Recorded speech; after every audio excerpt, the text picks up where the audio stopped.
नमस्कार, आप देख रहे हैं दैनिक भास्कर उत्तराखंड उत्तर प्रदेश। मैं हूं आपके साथ सपना पांडे। आइए डालते हैं एक नजर उत्तराखंड उत्तर प्रदेश की खबरों पर। डीडीहाट में भी चुनाव प्रचार हुआ तेज। कैबिनेट मंत्री बिशन सिंह चूफाल ने जनता के बीच जाकर की अपील। विधानसभा चुनाव के नामांकन के बाद अब राजनीतिक पार्टियों ने प्रचार तेज कर दिया है। डीडीहाट विधानसभा से कैबिनेट मंत्री बिशन सिंह चूफाल और नगर पालिका अध्यक्ष डीडीहाट कमला चूफाल के नेतृत्व में भाजपा कार्यकर्ताओं ने नगर सहित ग्रामीण क्षेत्रों में जाकर प्रचार किया और भाजपा प्रत्याशी कैबिनेट मंत्री बिशन सिंह चूफाल को जिताने की अपील की और केंद्र की मोदी सरकार और प्रदेश के सीएम पुष्कर सिंह धामी के द्वारा चलाई जा रही विभिन्न कल्याणकारी योजनाओं की जानकारी लोगों तक दी। डीडीहाट से प्रदीप मेहरा की रिपोर्ट। तो हम लोग अभी गांव-गांव, घर-घर, सिर्फ नगर में ही नहीं, हम लोग अभी गांव-गांव में जा रहे प्रचार प्रसार के लिए। तो जो लोगों का जो है पक्ष, भारतीय जनता पार्टी ने जो जन कल्याणकारी नीतियां अपनाई हैं अभी और जितना अच्छा कार्य किया है उससे सारे ग्रामवासी, नगरवासी संतुष्ट है और सभी को उसका लाभ मिल रहा है। चाहे वो वैक्सीनेशन हो, चाहे वो राशन हो, चाहे श्रम कार्ड बन रहे हो, चाहे सैनिक सम्मान निधि हो। हमारी सरकार ने इतने बेहतरीन कार्य किए कि निसंदेह उनकी जीत निश्चित है। और हमारे जो प्रत्याशी बिशन सिंह चूफाल जी, वो तो ऐसे जनसेवक है जिन्होंने बहुत अच्छा काम किया अपनी विधानसभा में, तो सबका समर्थन उनके साथ है। डोईवाला विधानसभा के छदम्बीवाला गांव में ग्रामीणों को पिछले 5 दिनों से नहीं मिल रहा पीने का पानी। गंदा पानी पीने को है मजबूर। चुनावी दौर चल रहा है और नेताओं द्वारा आम जनता को लोक लुभावने वादों का लॉलीपॉप दिया जा रहा है, लेकिन जमीनी स्तर पर आमजन की सुनने वाला ना तो कोई अधिकारी है और ना ही प्रदेश का नेता। डोईवाला विधानसभा के छदम्बीवाला गांव के ग्रामीण पिछले 5 दिनों से पानी की समस्या से जूझ रहे हैं, लेकिन ग्रामीणों की समस्या पर जल निगम के अधिकारी कोई ध्यान ही नहीं दे रहे, जिसका खामियाजा ग्रामीणों को गंदा पानी पीकर भुगतना पड़ रहा है। डोईवाला से जावेद हुसैन की रिपोर्ट। परेशान हो रखे, गंदा नहर में से कपड़े बर्तन धो रहे, गंदे नाल उसके नल के पानी पी रहे और इतने परेशान। उसमें रोड, बीच रोड में खड्डा इतना हो रखा है, किसी की गाड़ी गिर जाए, कुछ हो जाए तो घर वाले जिम्मेदार। कि इनके बाहर के सामने गाड़ी टकरा गई, कोई बच्चा आ जाए, इतना गहरा बिजली जा रखा नीचे से। उस दिन से कोई नहीं देखने के लिए आ रहा, कोई भी एक भी बंदा नहीं आया। मैं प्लम्बर क्या और क्या, ये ठेकेदार जो है वहाँ, उसमें सबको फ़ोन कर करके हमने बहुत परेशान हो गए। लाइट के मीटर तो ऐसे उड़ गए जैसे बम, और लाइट ऐसे फूट गई, ऊपर से छत में से निकल गई। कोई नहीं आ रहा देखने के लिए। बिल, बिजली के बिल, दुनिया भर के बिल पहुँचाते रहे, देखने के लिए कोई नहीं आता। कोई नुकसान हो जाता है, एक बार भी नहीं देखने आता कोई भी। यहीं से बनेगा, कहाँ से लाएंगे और बताओ? कहीं दूसरी देश में तो जाएंगे नहीं पानी लेने के लिए। खाना भी इसमें बना रहे, पी भी रहे सही, कपड़े बर्तन सब काम इससे ही हो रहे हैं। कुछ नहीं है, बस हमने तो फ़ोन कर करके थके गए, जा जाके वहाँ जहाँ ये है लच्छे वाले मकान विभाग के चक्कर ही काट रहे हैं। और ये पानी तो बिल्कुल भी नहीं है। मैं खुद कंप्लेन करके आई, उन्होंने बोला कि आज ही ठीक करा देंगे नल, और कल भी फ़ोन किया, आज भी उनके ऑफिस गए थे, कुछ नहीं किया उन्होंने। गंदा पानी ले रहे, वो गड्ढे से उसी से काम कर रहे, कोई देखने भी नहीं आया अब तक। ना कुछ तो कार्रवाई करनी पड़ेगी, ऐसे कब तक गुजारा करेंगे। आज से 5 दिन पहले यहाँ पे आकाशीय बिजली गिरी थी। आकाशीय बिजली गिरने के कारण घरों के पंखे, मीटर जल गए हैं। ना तो कोई बिजली विभाग वाला देखने के लिए आया यहाँ पे, और पानी तो बिल्कुल नहीं है सप्लाई। दिन भर पानी ऐसे ही बहता रहता है। अगर बिजली का बिल सपोज करो नहीं जाता है तो पेनल्टी भी लगाते हैं बिजली ये पेयजल विभाग वाले, और परेशान भी करते हैं कि भाई बिल जमा करो नहीं तो कनेक्शन काट दिया जाएगा। और ये पानी पूरा दिन पूरी रात सड़क पे खाली बह रहा है और घरों में नलों में पानी नहीं आ रहा, और मजबूर हैं गंदा पानी पीने के लिए। नलके पे भीड़ लगी रहती है, झगड़े भी होते हैं आपस में। तो पानी की तो बहुत बड़ी समस्या हो रही है सर अभी, और आकाशीय बिजली से भी बहुत नुकसान हो गया है।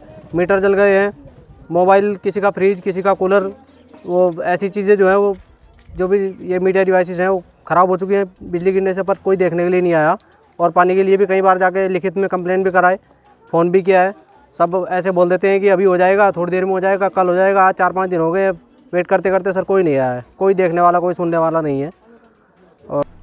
डोईवाला शुगर मिल में बाहर से आ रहे सूखे गन्ने को लेकर आक्रोशित हुए किसान, मांग रहे गन्ना मूल्य का भुगतान। डोईवाला शुगर मिल को चले हुए लगभग 2 महीने से अधिक का समय हो गया है, परंतु किसानों व शुगर मिल के बीच का विवाद खत्म होने का नाम नहीं ले रहा।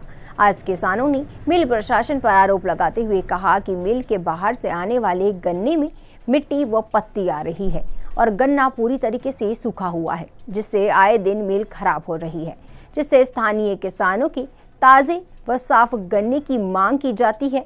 पर बार बार मिल के खराब होने से लोकल गन्ने की खरीद कम की जा रही है, जिससे किसानों को बड़ा नुकसान हो रहा है। डोईवाला से जावेद हुसैन की रिपोर्ट। किसान जो है बहुत परेशान है। पहला तो ये है कि 2.5 महीने के आसपास हो चला है जो अभी तक किसानों को 17 दिन का पेमेंट मिला है, वो भी सोसाइटी ने अपना काट लिया है जो कर्जा वगैरह था। और आज ये 9-9, 10-10 घंटे फैक्ट्री बंद हो रही है। फैक्ट्री इसलिए बंद हो रही है कि ये गन्ना ट्रकों में जो आ रहा है सारा सूखा हुआ गन्ना आ रहा है, मट्टी आ रही है, पत्थर आ रहा है, इसलिए फैक्ट्री ख़राब हो रही है। इस गन्ने को पता नहीं किस लिए लेके आ रहे हैं ये।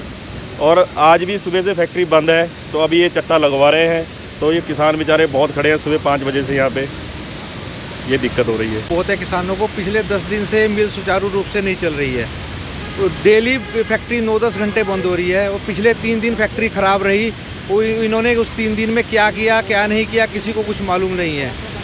इनसे पूछा जाए तो बोल रहे हैं अभी हमने सामान की रिक्वायरमेंट भेजी है, सामान कब आएगा कब नहीं आएगा किसी को नहीं पता। और यहाँ पे कोई भी अफसर यहाँ बताने को राजी नहीं है कि फैक्ट्री में क्या हो रहा है। आज किसान इकट्ठे हुए हैं तो सुबह से फैक्ट्री बंद थी, तो आज ये फिर बोला इन्हें कि चट्टा लगाएं। और एक दूसरी समस्या हमारी पेमेंट की है। 2.5 महीना फैक्ट्री चली भी हो गई है और 16 दिन का पेमेंट इन्होंने अभी दिया है। अभी भी बात हुई है AD साहब से, वो बोल रहे हैं कि 15 फरवरी के बाद हम पेमेंट देंगे। और अभी 15 फरवरी को 17-18 दिन है, 18 दिन बाद पेमेंट की सोचेंगे, तो उस टाइम में 3 महीने हो चुके होंगे। तो किसान बिना पैसे के कैसे अपना काम चलाएगा और कैसे गन्ना लेकर और आगे गन्ने की बुआई है, किसान कैसे अपना घर चलाएगा। उत्तराखंड में आम आदमी पार्टी को लगा बड़ा झटका। आम आदमी पार्टी के जिला अध्यक्ष ने थामा यूकेडी का दामन। विधानसभा चुनाव में जहां नेता कांग्रेस, बीजेपी और आम आदमी पार्टी का दामन थाम रहे हैं, तो वहीं आज डोईवाला में आम आदमी पार्टी के जिला अध्यक्ष रिंकू राठौर ने आम आदमी पार्टी को छोड़ अपने साथियों के साथ यूकेडी का दामन थाम लिया है। आपको बता दें कि डोईवाला सीट पर यूकेडी के दमदार प्रत्याशी शिव प्रसाद सेमवाल को मैदान में उतारा गया है, जिसके बाद से लगातार यूकेडी के कुनबे में इजाफा हो रहा है। और आज आम आदमी पार्टी के जिला अध्यक्ष रिंकू राठौर ने यूकेडी का दामन थामकर एक नई धार दी है।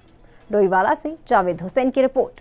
राठौर जी एक स्पोर्ट्समैन स्पिरिट के धनी व्यक्ति हैं, युवा हैं, और उनके आने से न सिर्फ उत्तराखंड क्रांति दल को ताकत मिलेगी बल्कि इस राज्य को ताकत मिलेगी। और इस राज्य में अब तक खेल और स्पोर्ट्स की जो दुर्दशा हुई है उसको हम लोग बेहतरीन करने में और ज़्यादा अधिक सक्षम होंगे। यहाँ पर जो भाई भतीजावाद, जो अफसरशाही, जो नेतागिरी चलती है खेल संघों में, जिसने खेल संघों का और खेलों का बेड़ा गर्क कर दिया है, उन सारी स्थितियों को हम लोग सुधारने में कामयाब रहेंगे। और यही उम्मीद मेरी रिंकू राठौर जी से। और ये लड़ाई अब उत्तराखंड क्रांति दल की और तेज होगी कि ताकि यहाँ पे खिलाड़ियों को न्याय मिल सके, खिलाड़ियों को उनका वाजिब हक मिल सके, स्पोर्ट्समैन को उनका वाजिब हक मिल सके। टीम ही हमेशा देश की राजनीति को बदलती रही है, चाहे आज़ादी की बात की लड़ाई हो, चाहे आज़ादी का युद्ध हो, चाहे उत्तराखंड को बनाने की लड़ाई है। ये हमेशा युवाओं के बल पे ही धाराएं मुड़ती रही हैं, बनती रही हैं। और इस बार भी हमें उम्मीद है कि जिस तरीके से हमारे स्पोर्ट्समैन जो हमारे युवा हमारे साथ जुड़ रहे हैं, लगभग 200 से ज़्यादा युवा आने वाले कुछ दिनों में इनके नेतृत्व में यहाँ पर ज्वाइन करेंगे उत्तराखंड क्रांति दल को।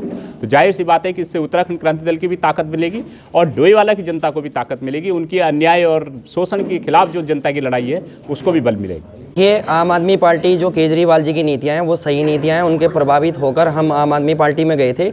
लेकिन जो उन्होंने कैंडिडेट उतारे हैं, जिस प्रकार से कैंडिडेट उतारे हैं उत्तराखंड में, पहली बात तो उत्तराखंड में गढ़वाली और कुमाऊनी को टिकट ही नहीं दिया गया। और दूसरी बात यह है कि बाहरी को लाकर आपने टिकट दे दिया, फिर उनके प्रति उनकी क्षमता काम करने की नहीं है, वो सिर्फ अपना स्वार्थ देख रहे हैं कि विधायक बन जाएंगे, पैसे कमाएंगे। उनके पहले ही एग्रीमेंट हो चुके हैं अपने कैशियर से, जो उनके पीछे पैसा लगा रहे हैं कि आपका इतना परसेंटेज रहेगा, मेरा विधायक बनने के बाद आपका इतना परसेंटेज रहेगा, एग्रीमेंट के साथ।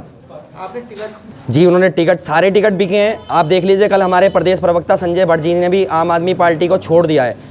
इसी कारण से छोड़ा है कि बाहरियों को टिकट दिया गया। पूरे जिला देहरादून में 10 टिकट हैं, 10 में से 10 टिकट आप देख लीजिए, किसी भी गढ़वाली को टिकट नहीं दिया गया, नॉन गढ़वाली सारे यूकेडी के लिए काम करेंगे, जितनी अपनी क्षमता है उससे ज़्यादा काम करेंगे। और आपको जैसे पता है, मैं तो एक स्पोर्ट स्पिरिट मैन हूँ और अधिक से अधिक काम करूँगा। जैसे कि 2013 से आम आदमी पार्टी में था, उस प्रकार से काम किया है। और आम आदमी पार्टी को 2015 में पहली जीत स्टूडेंट विंग में मैंने दिलाई थी, SDM PG कॉलेज डोईवाला में। शिव प्रसाद सेमवाल जी जो हैं, मुझे इनकी नीतियाँ अच्छी लगी। पहले मेरी इनसे 1-2 बार बैठकर बातचीत हुई थी, इनकी बातें अच्छी लगी हैं, इनकी वाणी अच्छी लगी है, तो इसलिए इनको आज समर्पित कर रहा हूँ अपने आप को। बुलेटिन में आज के लिए बस इतना ही। जाने से पहले एक संदेश। कोरोना संक्रमण अभी खत्म नहीं हुआ है, तो इससे बचे रहने के लिए समय पर वैक्सीन लगवाएं, मास्क पहनें, सामाजिक दूरी का ध्यान रखें और बाकी खबरों के लिए देखते रहिए दैनिक भास्कर उत्तराखंड उत्तर प्रदेश।